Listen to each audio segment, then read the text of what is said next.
ti, e tudo está em ti. Por ti vou caminhar, tu és a direção, o sol a brilhar. Tu não pode passar, teu amor te amará.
depois do lanche, que o Senhor abençoe esses momentos aqui.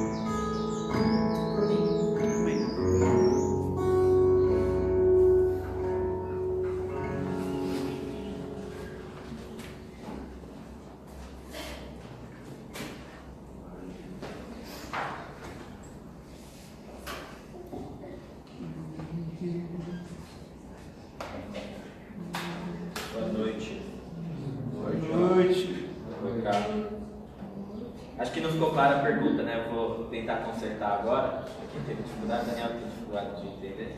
Mas a gente... É que a ideia de fato não é muito boa, né? Pra gente achar que tem a capacidade de julgar alguém.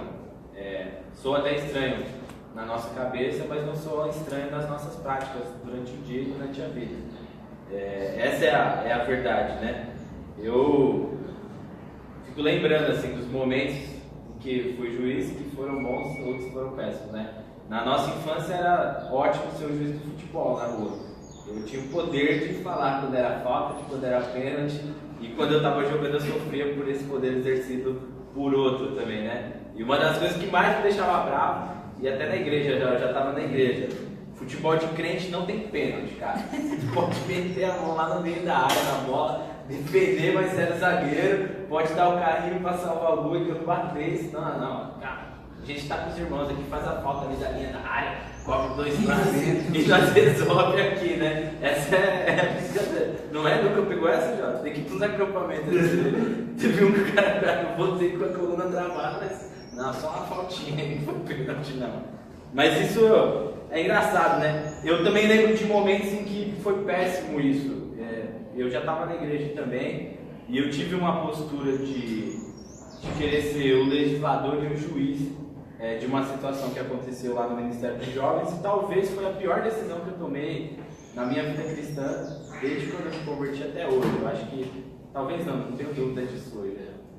Foi a pior decisão, de eu achar que eu poderia julgar e decidir ali, né, como um juiz, como fala? Veredito. O veredito, dar um veredito que podia ser que acontecesse lá. E esse poder não é meu nem de ninguém era lá naquele dia, mas eu achei que eu podia fazer isso e foi um tropeço enorme. Até hoje tem alguns reflexos na minha vida ministerial por conta disso. Por que eu estou falando isso? Hoje a gente vai praticamente terminar uma parte do que o Tiago fala desde o começo do capítulo 3 até o capítulo 4, que é das coisas que a gente fala, né? Do poder que a língua tem, da forma que a gente age falando dos outros ou querendo julgar e assumindo papéis que não tem que ser nosso. Então, se você quiser abrir sua Bíblia aí, fique em Tiago capítulo 4, versículo 11 e 12. E aí eu pergunto para vocês assim, é que eu já contei até, né? Mas isso acontece na igreja, né? A gente achar que é juiz da igreja, da verdade de Deus e até mesmo dele, né? Mas acontece, e eu acho que todo mundo já viu, né? As pessoas talvez até se gladiarem em assembleias, como que era na notícia? Era assembleia extraordinária, assembleia, em reuniões de conselho. Todo mundo sabe de uma história, né? Em que os diáconos brigaram, algumas histórias que falam que até voou cadeira, banco. Isso é triste, né? Porque é a gente motivado, talvez, pela motivação correta, mas agindo da forma errada.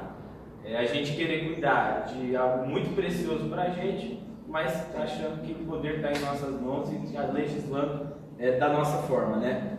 Então, abre aí quem puder acompanhar, Tiago capítulo 4, versículo 11 e 12. É bem curtinho, que é praticamente para encerrar esse assunto. Irmãos, não faleis mal uns dos outros. Quem fala mal de um irmão e julga o seu irmão, fala mal da lei e julga a lei. E se tu julgas a lei, já não és observador da lei, mas juiz. Há só um legislador que pode salvar ou destruir. Tu, porém, quem és que julgas a outrem? O Tiago, ele consegue, em 2 versículos, deixar muito claro o que estava acontecendo, né? Desde o começo do capítulo 4, ele descreve coisas que estavam acontecendo e ele coloca até como guerras, a palavra guerra nesse capítulo, irmãos guerreando uns contra o outro, e nisso aqui ele consegue resumir alguns comportamentos de conflito que quem está vivendo isso passa, né? E aí eu queria falar de 3 conflitos que a gente vive nesse aspecto, tendo esse tipo de comportamento. O primeiro conflito é o que a gente tem com o nosso irmão, que é o primeiro versículo aí. Irmãos, não falei mal uns dos outros. Quem passa a falar mal está tendo conflito com alguém. Essa é a verdade. E o falar mal, se a gente conseguisse traduzir para algo mais até atualizado, é o falar contra. Não é só falo mal, eu falo contra, porque se eu falo contra alguém, eu estou falando em meu favor e não mais em favor de ninguém. Eu tento ser. Por que eu falo mal? Porque eu me reconheço melhor do que alguém. E é por isso que eu consigo falar mal. E isso é muito praticado, e a gente consegue ter clareza desse exemplo, dessa forma de falar mal ou falar contra, na política. Praticamente nenhum partido político busca diálogo com o outro, ou busca diálogo para buscar a melhor solução para a sociedade. Todo mundo prefere falar mal. Quem ganha uma eleição é quem consegue falar mais a pior parte de um outro candidato, né? Nos Estados Unidos, lá, a Hillary e o Trump foi exatamente isso, né? Um falava de escândalo do outro e o tempo todo um passava na frente, e acabou que o Trump conseguiu falar mais mal da Hillary por causa dos escândalos do ex-marido dela ou do marido, ainda estava casado, né? E ganhou a eleição por conta disso. Mas ninguém promove diálogo, né? Todo mundo fala mal ou fala contra. E eu falo contra porque busco algo em mim de ser melhor do que o outro. O grande desafio nisso, se a gente olha para o aspecto do diálogo na igreja, é que se eu falo contra, eu não me reconheço como parte, ou não reconheço alguém como parte. É exatamente a situação, e a Bíblia usa esse exemplo de um casamento. No casamento sempre vai haver conflito, enquanto a gente não se identificar como um. Sempre quando eu identifico o outro como parte diferente da minha, vai ter conflito. Então, qual que é o desafio da igreja? A gente se identificar como um, como uma comunidade, como um corpo, como como uma unidade. Eu coloquei vários exemplos, mas o grande desafio é esse. A solução do casamento está quando os dois se enxergam como parte de um só. Eu não tomo decisão mais sozinho. Eu não consigo mais falar mal da minha esposa porque eu acabo falando mal de mim. Pelo contrário, eu tenho que promovê-la para que juntos a gente cresça juntos. O meu prazer está em promover a unidade que a gente tem como um só. E nisso a gente encontra o crescimento e não mais a separação ou a discórdia, né? E quem vive esse desafio, esse primeiro conflito, de ter um conflito com alguém, com o irmão, com o próximo, tem o segundo conflito, que é com ele mesmo. E aí é onde a gente precisa ser bem sincero, né? Por que eu adorava ser o juiz do futebol? Eu era ruim no futebol. Eu ainda sou, né? Mas é exatamente isso. Por quê? Porque eu vou me vingar agora. Chegou minha vez, eu tenho um problema comigo e agora eu tenho a possibilidade de tentar resolver esse problema. Como? Jogando em meu favor. Eu vou tirar os caras que ganharam de mim no jogo anterior. Eles vão perder porque eu vou marcar o pênalti. Não tem conversa. Sem essa de crente, foi pênalti, pôs a mão na bola e vai bater o pênalti. Mas por que isso? O falar mal está sempre sendo gerado ou por causa da inveja, ou por causa do nosso ciúme, ou porque o outro tem o que não tem, ou a cobiça. Tudo são sentimentos gerados em nós. Então o problema não está mais no outro irmão, está em mim. Se eu tenho um problema com o outro irmão, é porque esse problema está em mim. E é por isso que eu quero falar contra ele e em favor de mim. E não mais em favor de nós. Eu falo em favor de mim e contra ele. E aí tem uma coisa que eu queria falar, assim.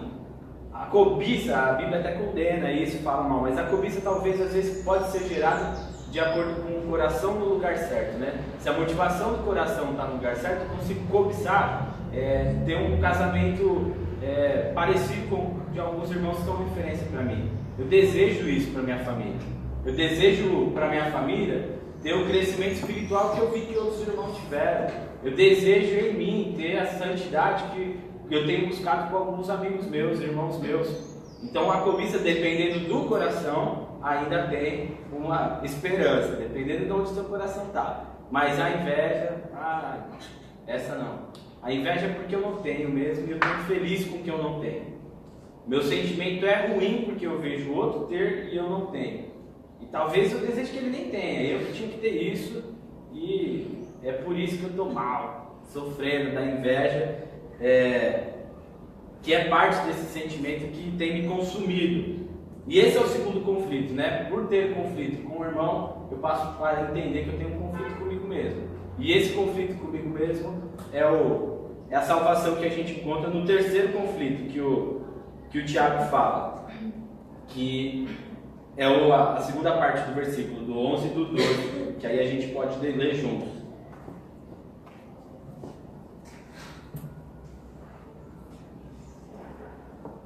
Amém?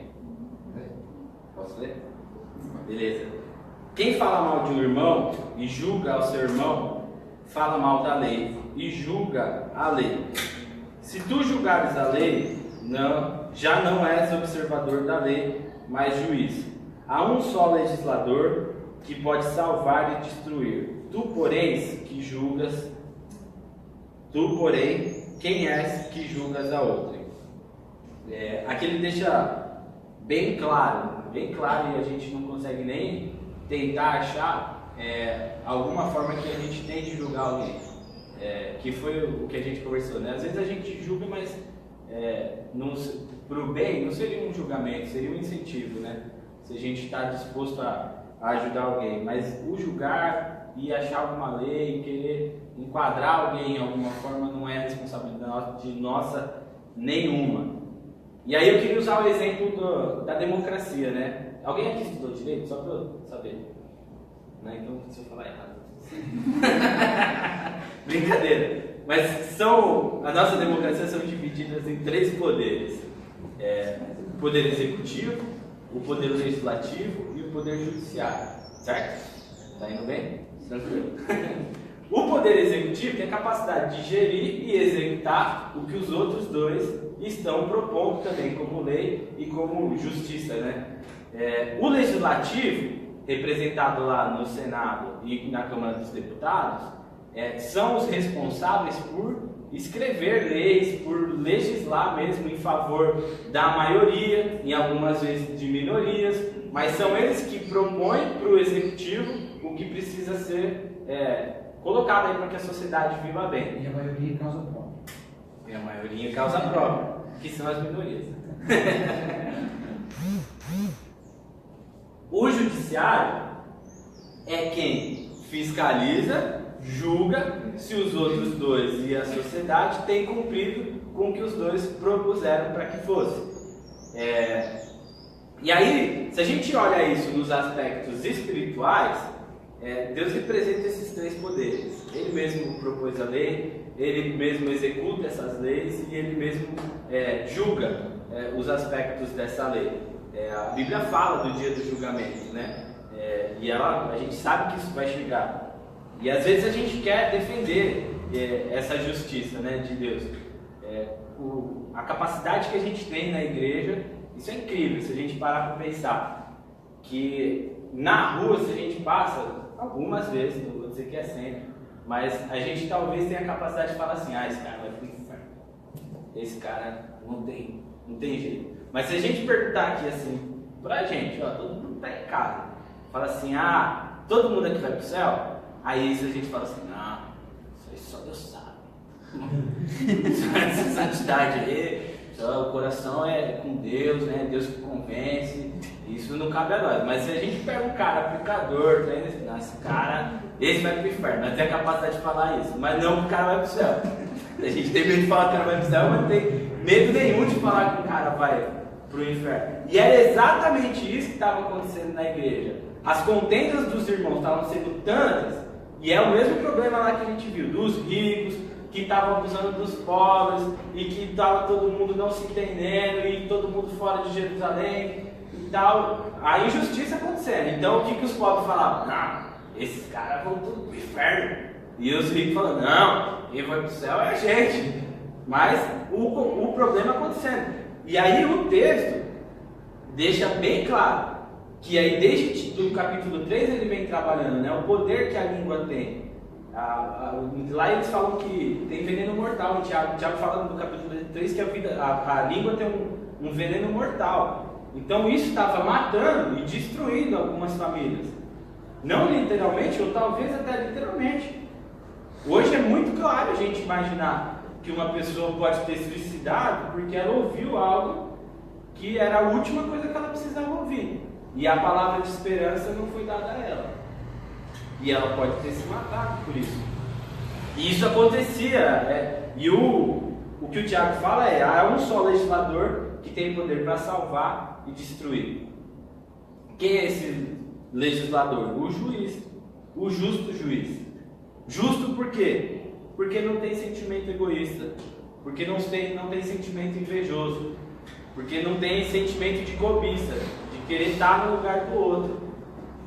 Como eu queria tocar baixo, já. Brincadeira, mas é o desejo que eu sempre tive. Nunca tive a capacidade de aprender. Aí eu tenho um desejo. Bom, mas tenho prazer de ouvir os meus irmãos aqui tocar. Mas isso acontece. O maior gerador dessa cobiça e dessa inveja é o nosso coração. E o capítulo 4 fala disso. Por que essas guerras estão acontecendo? Por causa da nossa carne. Porque em nós o pecado está dominando. Só que em Cristo nós temos solução para isso. Quem transgride a lei, isso eu falei da outra vez que eu peguei também, capítulo 3, versículo 18, que é o que ele fala da lei. Se você está transgredindo a lei, você está não compactando com nenhuma parte da lei, né? Que é a lei do amor, que é o resumo da lei de Moisés. Que lei é essa? Ame o teu Deus e ame o teu próximo. Então, se em algum aspecto eu consigo deixar de amar o meu próximo, sendo capaz de julgar, condenar, legislar e dar o veredito de que ele vai para o inferno, cara, você não tem parte nenhuma com esse Deus do amor. Você não tem parte nenhuma com essa lei de que você ama algum próximo. A gente é unidade. É esse o grande aspecto. Tenha sempre o exemplo do casamento, acho que é o mais claro de todos, que é o exemplo do casamento. Por que dá certo? Porque a gente se identificou como um, e não mais como duas partes. A gente é uma parte que completa a outra e somos um só nisso. O corpo é a mesma coisa. Cada membro tem sua função, mas a gente se identifica como um. O Cassie lá no congresso, ele foi muito claro nisso, que às vezes a gente interpreta, o homem é a cabeça, a mulher é o corpo, mas não, é um corpo só. Funções diferentes são dadas.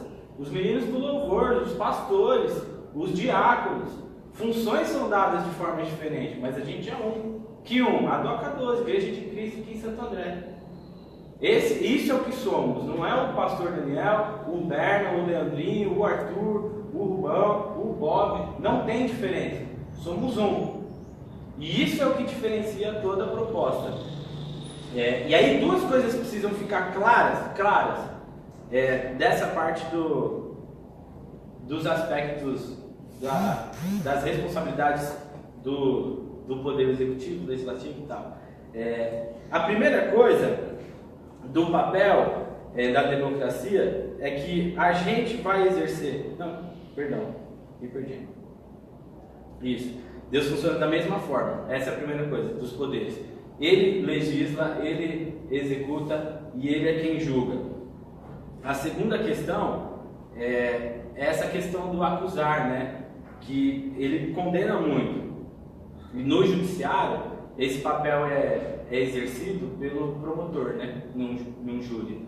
O promotor é o cara que pega o caso e apresenta para o juiz, para o júri, para todo mundo que está nas partes do julgamento, o que ele quer que aconteça, né? Condene por causa disso.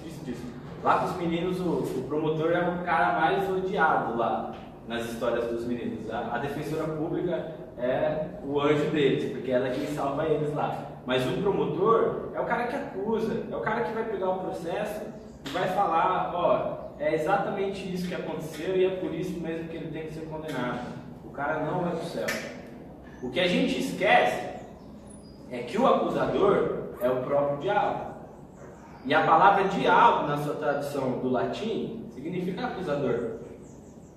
significa o caluniador, né? E aí é bem fácil a gente entender isso. Se a gente tem a capacidade de julgar, de acusar, de caluniar a respeito de alguém para que eu seja promovido, eu não tenho dúvida alguma de que isso é uma prática diabólica. Diabólica. Dentro da igreja. Nossa, velho. Que forte que você falou. É verdade. A gente tem dado, temos agido com práticas diabólicas em favor de nós mesmos. E não mais com práticas da justiça do nosso Salvador em favor do corpo. E isso é a coisa. Não somos o juiz. Não cabe a nós dizer quem faz ou quem não faz. Que é até o que a gente fala com quem é, né? Não sei. Nessa hora a gente age direitinho. Mas quando tem um problema sério, inferno. E aí a minha proposta é bem simples. Se for para a gente exercer algum papel nesse julgamento, que seja do júri. O júri é o único aspecto lá, o único personagem em um julgamento que pode agir com extrema misericórdia. Cabe ao júri dizer para o juiz, não, vamos dar uma segunda chance para ele. Cabe ao júri falar assim, o veredito do júri para o juiz, está absolvido, e o juiz vai decidir como ele vai agir depois. O júri é o único papel, além de um advogado que trabalha lá, mas que age com misericórdia. O júri é quem age com misericórdia. E aí a pergunta, eu acho que fica mais claro agora para a gente responder, né? Qual foi a vez que eu agi como juiz? Eu agi como juiz em favor de um grupo que não estava nem interessado no que eu estava falando. Que não queria mais responsabilidade nenhuma, e eu banquei uma briga com eles que custou quase o meu seminário. Quase eu ter parado os meus estudos, ter largado a comunhão da igreja. Perdi alguns amigos por causa de 5 minutos de discussão que eu achei que eu poderia dar um veredito de alguma coisa. E se eu tivesse agido com misericórdia, a história teria sido outra. Para eles, para mim, e para a igreja, para todo mundo. O que a gente erra é no excesso de juízo. E a proposta é que tem excesso de misericórdia. A gente erra por excesso de condenação. E a proposta é excesso de aceitação. Quem aceita? Todo mundo. A gente erra por excesso de inveja, de cobiça. E qual que é a proposta? A máxima empatia. Que bom que o meu irmão tem. Porque se a gente é maduro o suficiente, eu não tenho inveja porque eu sei que ele vai dividir comigo. E o que eu tenho eu divido com os meus irmãos aqui também. Então é tudo nosso. É bem essa a frase. Se a gente se entende como um, é tudo nosso. Ao exemplo do casamento de novo. O que causa mais divórcio? O problema do dinheiro. Por quê? Porque eu não entendo que o dinheiro meu é o dela e o dela é o meu. Quando que fica tudo bem? Quando é tudo nosso. Todas as nossas fontes, todas as nossas receitas e todos os nossos problemas estão juntos. É nosso, não é meu ou seu. Empatia. Isso é o que falta. Misericórdia. Aceitação. O dia do juízo vai chegar. Vai chegar. E aí o desafio é você estar lá. De cara lavada. Aceito pelo Salvador. Essa é a proposta. Então que a gente consiga, de fato, responder essa pergunta. Quando que os momentos que a gente... Quais foram os momentos em que nós fomos juízes? Foram alguns, mas hoje eu exerço o papel de júri. E o meu veredito é sempre da misericórdia. Eu sempre acredito que alguém pode começar de novo. E essa é uma das minhas missões de vida, que foi num curso que eu fiz e eu escrevi. Qual que é a tua missão? É falar que todo mundo pode começar de novo. Quantas vezes forem necessárias. Foi isso que Cristo fez comigo. Eu tenho um exemplo até na minha cabeça, uma ilustração. de que eu estou no caminho, e aí tem umas poças de lama no meio desse caminho. No começo, eu caía sempre, lama até o pescoço. Aí quando eu olhava, estava ele lá do meu lado: levanta, Bernardo, toma uma veste nova, se troca, se limpa, vamos continuar esse caminho. Hoje eu até consigo ver já umas laminhas, sujo só o pé, troco de tênis, troco mais de roupa. Mas a proposta é essa. Quantas vezes? Quantas forem necessárias. Só que isso não é sinônimo de maturidade. Mas acho que todo mundo é maduro para entender isso. Todas as vezes são necessárias. Quando que a gente pode começar? Hoje. Hoje é o dia. Hoje é o dia da misericórdia. Hoje é o dia em que nós fomos aceitos. Hoje é o dia em que a gente exerce empatia um pelo outro e a gente se identifica como um. E é bem isso o que a gente vai fazer agora. Tem exemplo maior de aceitação, de empatia, de misericórdia do que a ceia? Não tem. Eu, pelo menos, não me recordo. Quem que pode? Todo mundo. Por que pode? Porque é a mesa da misericórdia. Porque se fosse por merecimento, ninguém estava lá. E por quê? Porque não tem inveja. Até teve no começo. Quem que vai sentar em algum lugar? Antes da ceia, eles tiveram essa conversa. Mas naquele dia, todo mundo só queria estar perto. Todo mundo só queria estar na mesa. Amém? Deus abençoe. Amém. Toca aí.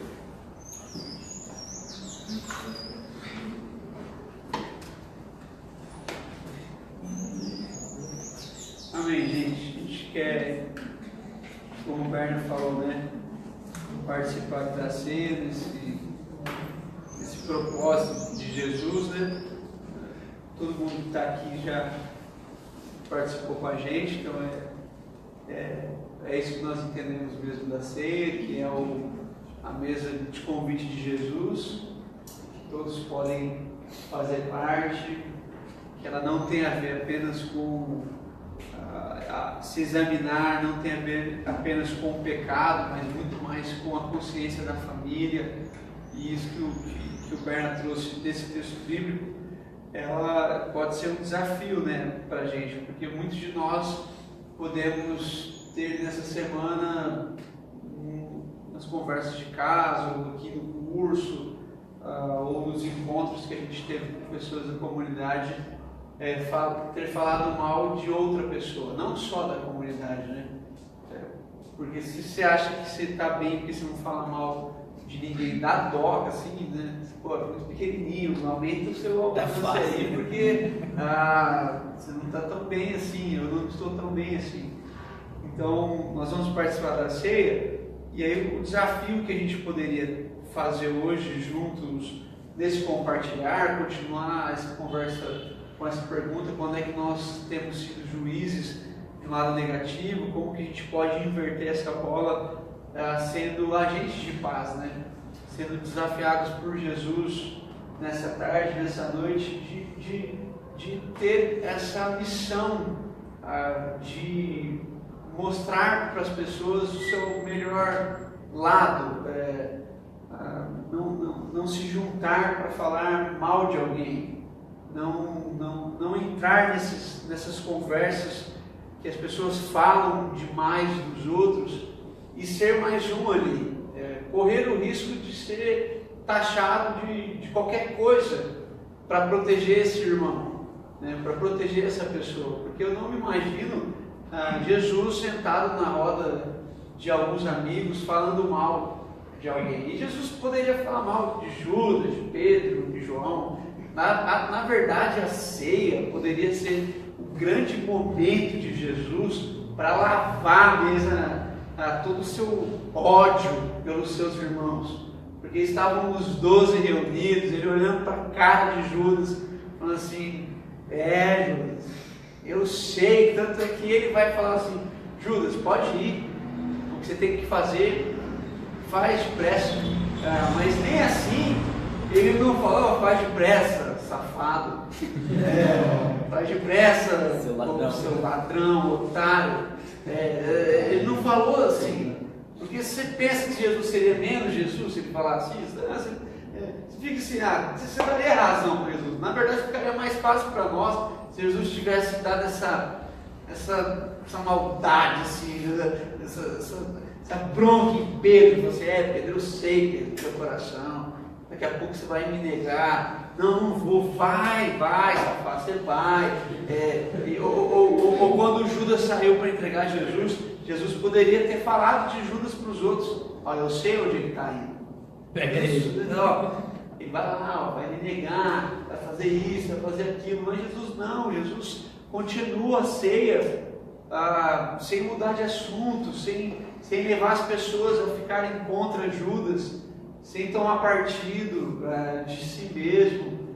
Então, essa conversa que o Berna nos trouxe aqui, ela é muito mais desafiadora. A gente quer lembrar aqui, desde o começo que a gente está conversando com o Tiago, e essa tendência que a gente tem de parar nesses textos e falar assim, não falem mal uns dos outros. A gente lê isso e parece que é algo muito simples. Pelo contrário, isso é muito complexo. Nós somos desafiados todos os dias a falar mal do funcionário, mal do chefe, mal do vizinho de baia de serviço, mal da sogra, cara, mal do sogro, mal dos irmãos, mal dos vizinhos, mal dos funcionários. Tem um porteiro, nossa, aquele porteiro, pega esse porteiro chato, pelo amor de Deus. Então, você não está ganhando nada com isso, você só está perdendo. Então, agora que a gente vai participar da ceia, da mesma forma como a gente faz sempre, você vai ali, pega um suco, um pedaço de pão, e aí você compartilha com uma pessoa esse seu dilema, que eu acredito que é de todos, essa tentação de sempre estar prejudicando pessoas com palavras e tomando partido, ou por causa da internet, né? A gente estava ali, a Débora trouxe isso, é muito interessante, como a internet deixou a gente mais chato, assim. Tem pessoas que só a foto já irrita. Você não precisa nem ler a legenda. É verdade. Agora, quando a legenda é um versículo bíblico ainda, que está mulher de biquíni, tá aqueles negócios assim, os que prosperam o Senhor, não sei o que lá, pelo amor de Deus, aquilo ali você fala assim, não, a sua tendência natural é você dar um print, jogar em todos os grupos, assim, olha isso, que lixo, como é que pode ser, cara? E eu sofro muita tentação nessa área, porque eu vejo muitas coisas nesse sentido. Então a gente faz um compromisso, fala assim, não será de nós. Pode até chegar nos grupos que a gente está, mas nós não seremos as pessoas que fomentaremos isso. E até se acontecer nos nossos meios, nós não nos pronunciaremos. Você fala assim, isso é simples? Cara, é muito difícil. É muito difícil. Então vamos participar da mesa do Senhor. Assim a gente encerra. Nós não temos avisos. Semana que vem tem um feriado bem quebrado, né? Na quarta feriado, depois quinta, sexta, e depois na segunda é outro feriado. Então possivelmente muitos irmãos estejam viajando, mas nós teremos celebração normal. O tempo nosso aqui, nós não vamos parar até o Natal. Tudo continua muito certo. A gente tem curso na quinta-feira, como é o máximo, Mulher Prospera. Em breve teremos mais notícias de outros cursos. Então a gente participa da ceia e encerra assim mesmo o culto. Você tem um tempo para conversar, não precisa ter pressa, é um tempo especial mesmo. Você dividir o seu coração com o irmão, dividir mesmo o pão e o suco. Amém? Então fiquem à vontade, podem levantar aqui, participar da mesa do Senhor. Podem vir. E o Leandrinho fez a mesa, gente. Amém.